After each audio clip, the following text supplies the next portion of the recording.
Hi friends, எல்லோருக்கும் வணக்கம். Welcome to Ramya's fun food. இன்னைக்கு இந்த வெயில்கால சீசன்ல நம்ம மோர் மிளகா போட்டு வச்சுக்கிட்டோம்னா நம்ம மழைக்கால சீசன்ல ஒரு தயிருக்கு கூட வச்சு சாப்பிடலாம். ஏன் இப்போ கூட உட்காந்து சாப்பிடலாம். ஸோ இந்த ப்ராசஸ் கண்டிப்பா ஒரு 5 நாள் 6 நாள் ஆகும். நல்லா ஒரு சூப்பரான மோர் மிளகா செய்யணும் அப்படின்னா அதை தான் நம்ம இப்ப செய்ய போறோம். வாங்க எப்படி மோர் மிளகா செய்யறது அப்படிங்கறத பார்க்கலாம்.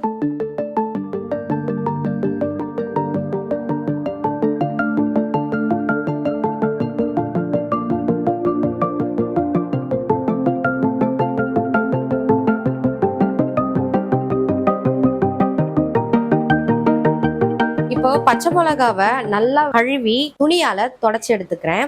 ஸோ இதுல தண்ணியே இருக்கக்கூடாது, ஒரு கொஞ்சம் கூட தண்ணி இருக்கக்கூடாது. அந்த மாதிரி நீங்க இது பண்ணிக்கோங்க. பச்சை மிளகாவை நல்லா எடுத்து காய வச்சாச்சு. ஸோ இதுல கீரையும் செய்யலாம், இந்த மாதிரி ஹோல்ஸும் போடலாம். இது கீரையும் செய்யலாம், ஓட்டையும் போடலாம். உங்க வீட்டுல குண்டூசி அந்த மாதிரி இருந்துச்சுன்னா எடுத்து நல்லா குத்திக்கோங்க. ஆனா இந்த மாதிரி பெருசா இருந்தா நல்லா இருக்கும். இதை நான் புதுசா அப்படியே வாங்கி வச்சிருக்கேன், அதை யூஸ் பண்ண போறேன். மோர்ல பச்சை மிளகா நல்லா ஊறி வரணும் அப்படின்றதுக்காக கீரையும் செய்யணும்.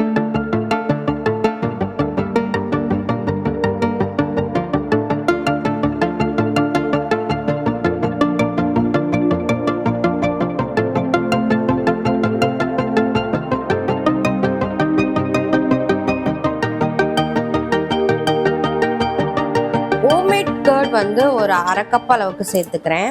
ரொம்ப மோரா எடுத்துடக்கூடாது, லைட்டா தயிரா இருக்கணும். இதுல 1/2 கப் தண்ணி ஊத்திக்கிறேன். ரொம்ப தண்ணி ஆட் பண்ணக்கூடாது, லைட்டா மோர் தயிர் இதுலயே இருக்கணும். ஒரு 1/2 கப்புனா நீங்க 1/4 கப் தண்ணி ஊத்தினா போதும். ஸோ இதை நல்லா நம்ம பீட் பண்ணி எடுத்துக்கலாம். இப்போ இதுல 1/2 ஸ்பூன் அளவுக்கு உப்பு ஆட் பண்ணிக்கலாம். உப்பு ஆட் பண்ணிட்டு நல்லா கலக்கிக்கோங்க. இப்போ நல்லா கலக்கி வச்சிருக்கேன் இந்த மோரை பச்சை மிளகால ஊத்திடலாம். பச்சை மிளகாவை நல்லா கழுவி அதில் ஓட்டு போட்டு இந்த மாதிரி மோரில் ஊற்றி ஊற வச்சுருக்கோம். இது இன்னைக்கு இப்போ டைம் பார்த்தீங்கன்னா மணி 1:30, மறுநாள் 1:30 மணிக்கு தான் நான் இதை எடுத்து வெயில காய வைப்பேன். ஸோ அது வரைக்கும் இது நல்லா ஊறட்டும். இந்த மாதிரி நம்ம பண்ணும் பொழுது ஒரு தட்டை பாதியாக மூடி ஊற வைக்கணும். அப்படி இல்லைன்னா இந்த மாதிரி ஒரு வெள்ளை துணியை வச்சு சும்மா அப்படி ஒரு கட்டு கட்டி ஊற வைக்கணும், அவ்வளோதான். ஸோ இந்த மாதிரி தான் நான் ஊற வைக்க போகிறேன். நைட்டு ஃபுல்லாக இது ஊறும்.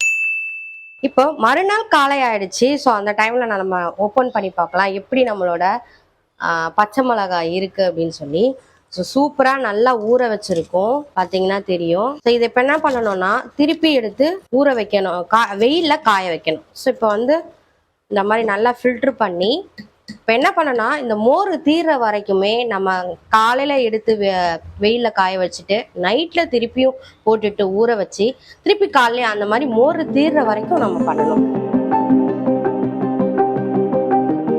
ஸோ இது நல்லா இப்படி தனியா பிரிச்சு விட்டுருங்க. அப்பதான் நல்ல மிளகா காயும். இந்த வெயில் அடிக்கிற வெயிலுக்கு நல்லாவே பச்சை மிளகா மோர் மிளகாவா மாறிடும். ஸோ இப்போ காய வைக்கலாம். திருப்பி நைட்ல மோர்ல போட்டு ஊற வைக்கலாம். எப்பவுமே துணியால கட்டி மூடிடுங்க, அதுதான் சேஃபு, எதுவும் விழாது. மோர் மிளகாவும் நல்லா வெயில காஞ்சிக்கிட்டு இருக்கு. இப்போ மோர் மிளகா நல்லா காஞ்சிக்கிட்டு இருக்கு. கிட்டத்தட்ட ஒரு 6 நாள் இருக்கும் நான் வெயில போட்டு காய வச்சு. அதில் வர 2 நாள் மழை வர வந்துருச்சு. ஸோ இந்த மாதிரி நீங்க மோர் மிளகாவை நல்லாவே காய வச்சு எடுத்துட்டோம்னா நம்மளுக்கு எண்ணெயில போட்டு எடுக்க கரெக்டா இருக்கும். நல்லா முறுமுறுன்னு வர அளவுக்கு நீங்க காய வைக்கணும். ஸோ இதெல்லாம் போட்டிங்கன்னா நல்லாவே நம்மளுக்கு எண்ணெயில நல்லா முறுமுறுன்னு வரும். மிளகாயை நம்ம இப்போ போட்டு பார்த்துடலாம்.